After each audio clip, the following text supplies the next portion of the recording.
ஒரு 3 ஸ்பூன் பெரிய ஸ்பூனில் போட்டுக்கிறோமா.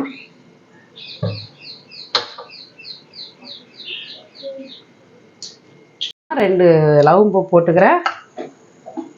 கொஞ்சம் சோம்பு, கொஞ்சோண்டு கடுகு.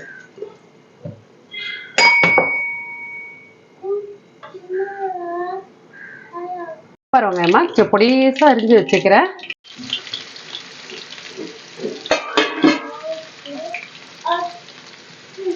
ஒரு 2 கருவேப்பிலை உருவி போட்டுக்கலாமா.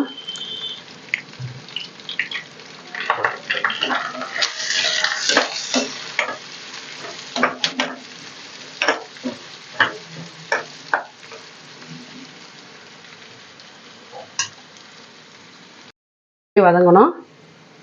ஒரு 1.5 ஸ்பூன் இஞ்சி பேஸ்ட் போட்டுக்கலாம்.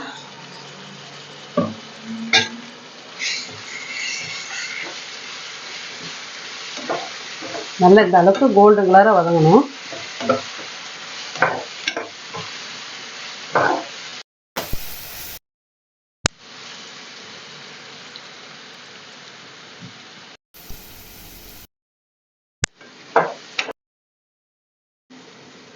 ரெண்டு தக்காளி அரைச்சி வச்சுக்கிறோமா.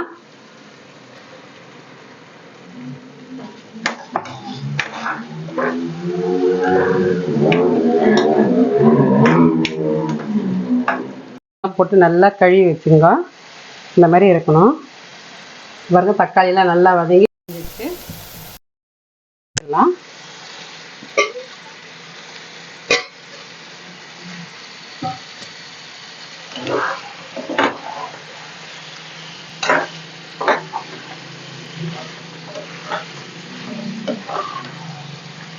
கொஞ்ச நேரம் வதங்கட்டும். கொஞ்சம் மஞ்சள் பொடி போட்டுக்கலாமா.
போட்டுக்கலாமா. ஒரு கரண்டி தயிர் விட்டுக்கலாம். சின்ன கரண்டி தான்.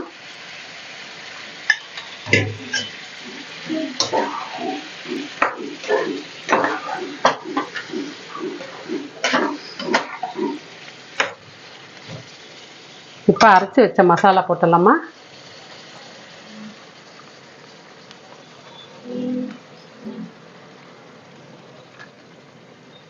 இந்த மாதிரி பண்ணி சாப்பிட்டு பாருங்க. ரொம்ப நல்லாயிருக்கும். தேங்காய் சாதத்துக்கு வச்சு சாப்பிட்டோம்னா. தயிர் பச்சடி வச்சு சாப்பிட்லாம். இந்த மாதிரியும் சாப்பிட்லாம். சிக்கனும் பண்ணிவிட்டு அவ்வளோ ரொம்ப ரொம்ப டேஸ்ட்டு. இந்த மாதிரி மசாலா அரைச்சிட்டு செய்யுங்க. சிக்கன் நல்லாயிருக்கும் அந்த சாப்பாட்டுக்கு.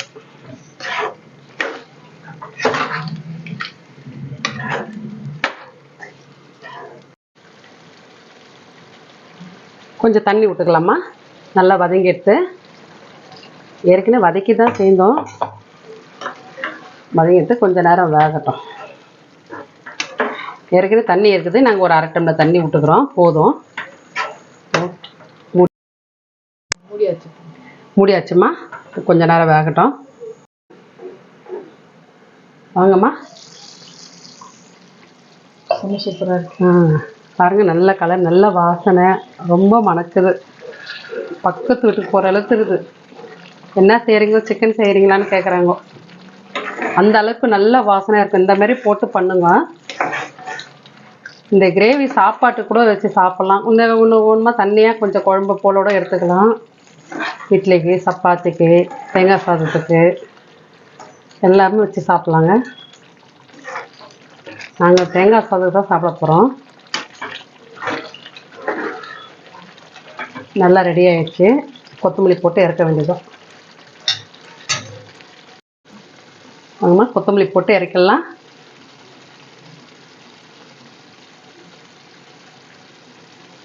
கேஸ் ஆஃப் பண்ணிடலாம், மூடிடலாம். அப்படியே வாசனை இருக்கும். கேஸ் ஆஃப் பண்ணிடலாம். சூப்பராக ரெடி ஆகிடுச்சு சிக்கன். ரொம்ப சிக்கன், சூப்பர் சிக்கன் இது. இந்த மாதிரி பண்ணி பாருங்க, அவ்வளோ. வாங்கம்மா, கோயம்புத்தூர் சிக்கன் எப்படி இருக்குது பாருங்க. அப்படியே ஒட்டவே இல்லை கடாயில், அப்படியே அல்வா மாரி வருது. நல்லா இது கிரேவி, அவ்வளோ வாசனையாக இருக்குது, அவ்வளோ டேஸ்ட்டாக இருக்குது. சப்பாத்திக்கும் சாப்பிட்லாம், இட்லிக்கு சாப்பிட்லாம், தோசைக்கு சாப்பிட்லாம், இடியாப்பத்துக்கு சாப்பிட்லாம், எல்லாத்துக்குமே சாப்பிட்லாமா இது. சூப்பராக ரெடியாக இருக்குது பாருங்க. இந்த மாதிரி நீங்களும் செஞ்சு ட்ரை பண்ணி பாருங்கள். எங்கள் வீடியோ பாருங்கள், கமெண்ட்டில் சொல்லுங்கள் எப்படி இருக்கு. எங்கள் சேனல் சப்ஸ்கிரைப் பண்ணிட்டு பாருங்கள், புதுசாக பார்க்குறவங்க.